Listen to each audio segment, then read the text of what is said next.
Hello and welcome to Daily Reflection with Aneel Aranha. Today is the 8th of November 2019 and we're going to reflect on the Gospel of Luke 16, 1-8. Well, actually 1-9. Verse 9 is not in the daily reading and I think I know why. Listen. Then Jesus said to the disciples, there was a rich man who had a manager and charges were brought to him that this man was squandering his property.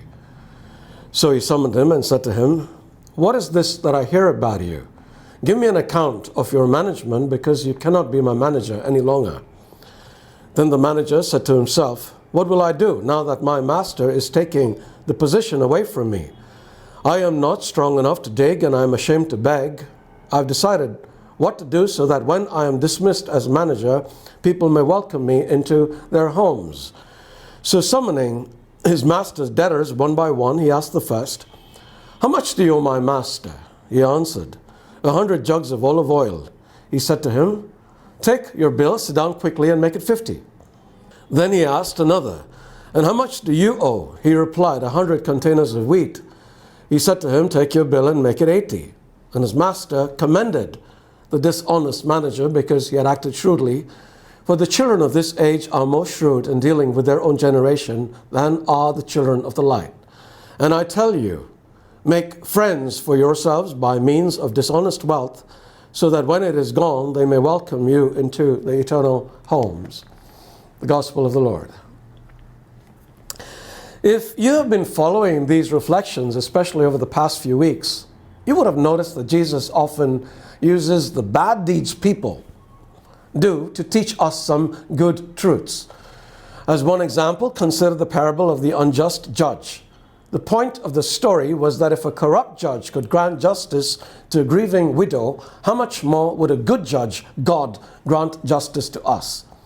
If we understand this, it will be easier to understand the parable we are looking at today because it can be very confusing. The story in brief. There was a manager who was dishonest, spending money that didn't belong to him. His boss got wind of it and demanded an accounting. Knowing that his crime would be discovered and he would be out of a job, he begins ingratiating himself to his debtors so that, pay attention here, they would welcome him into their homes. So he calls in the debtors and discounts all their IOUs. They have 20 to 50% shaved off their bills. There are many implications here, but we don't have the time to go into them. Suffice to say, he was dishonest. Now his master checks the books and discovers what he has done, but he can't really do anything, either to the manager or to the debtors, other than fire the former. But he grudgingly commends the manager for his shrewdness. It's like one con artist praising another con artist for a better con. Now when Jesus says that the children of this age are more shrewd in dealing with their own generation than the children of the light, he's not praising them. He's saying that worldly people do so much to secure their future, but people of the light don't. And I see the truth of that all around me. We take eternity so casually. We expend so much of time and energy in securing things that don't last, but hardly do anything to secure our future in the life beyond.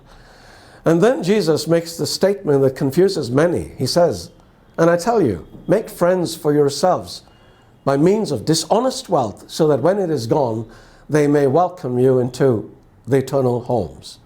It makes more sense when you translate this as worldly wealth, which a lot of translators have done. As for the friends, how do we make friends in heaven by using wealth? In the context of what we've been reading lately and the parable of Lazarus and the rich man that follows this closely, these friends might be poor people. Proverbs 19:7 says, whoever is kind to the poor lends to the Lord and will be repaid in full. Something to think about today and make some new friends.